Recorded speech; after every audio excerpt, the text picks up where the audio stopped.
Doucement, doucement. Urgence vitale! Virus patriarcal! Urgence vitale! Virus patriarcal! Ah, putain, mes oreilles. Attention à vous, patriarcat virus! Éloignez-vous, patriarcat virus! Ah bah c'est bon, je saigne.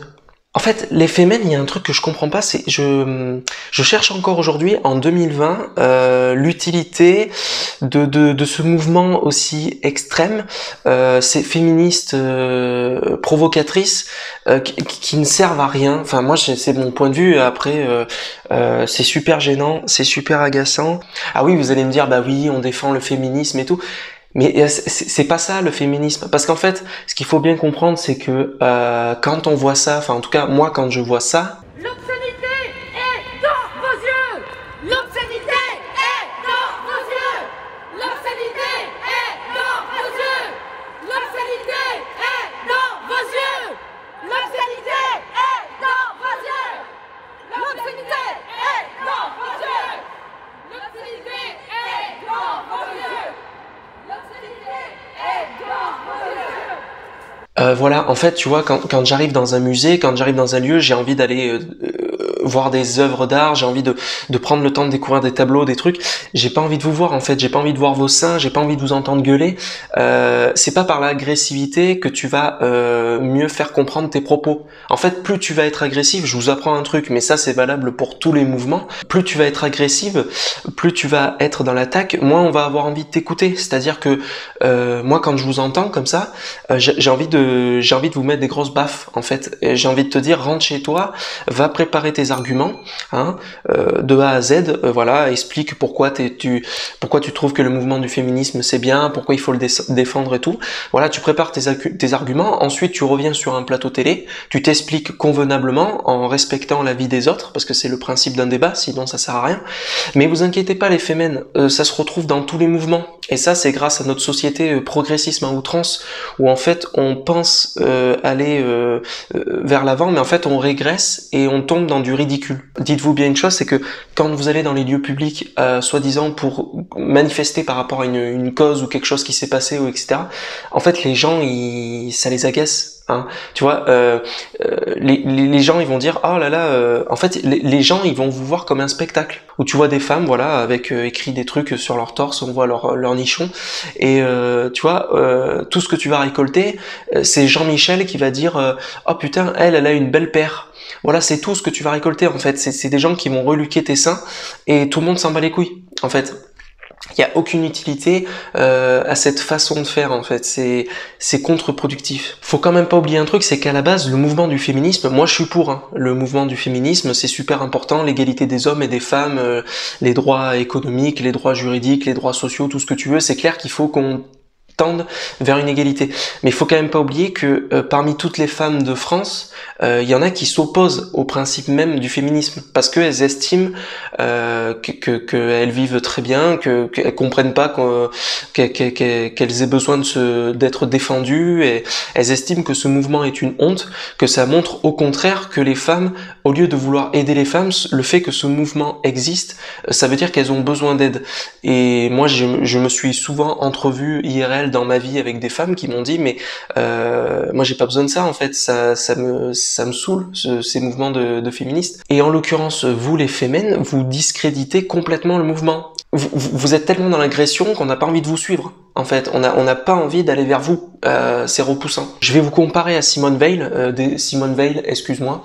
En fait, Simone Veil, tu vois, c'est la femme c'est l'exemple même de la femme qui a des burnes.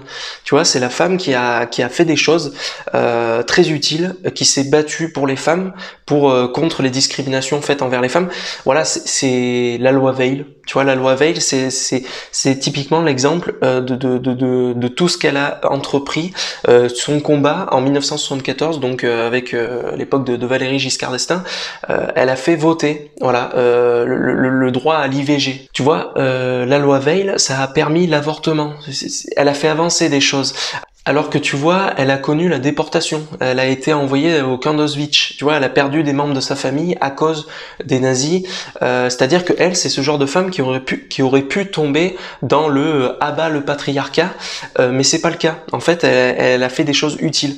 C'est une femme tout à fait remarquable.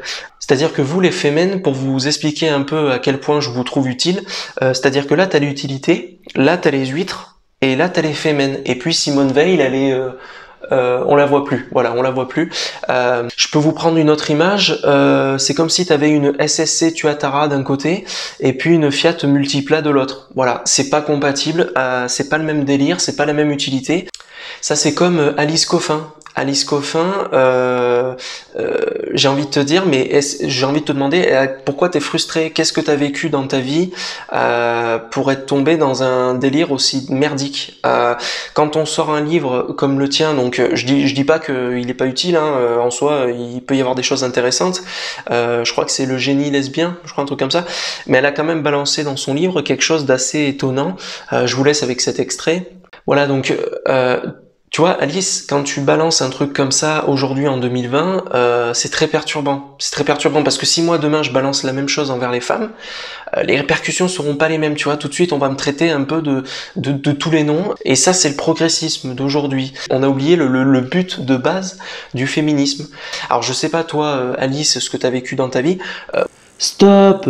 Petite explication pour que vous puissiez comprendre la suite de la vidéo. En fait, Alice Coffin, quand elle dit qu'elle ne veut plus lire de livres d'hommes, elle a justifié ça par le fait que dans son enfance, à l'école, on ne lui faisait lire que des livres d'hommes et pas de livres de femmes. Voilà, donc je vous laisse avec la suite. Moi, par exemple, tu vois, dans mon enfance, j'ai reçu des bouquins de romancières comme Colette, Simone de Beauvoir, George Sand.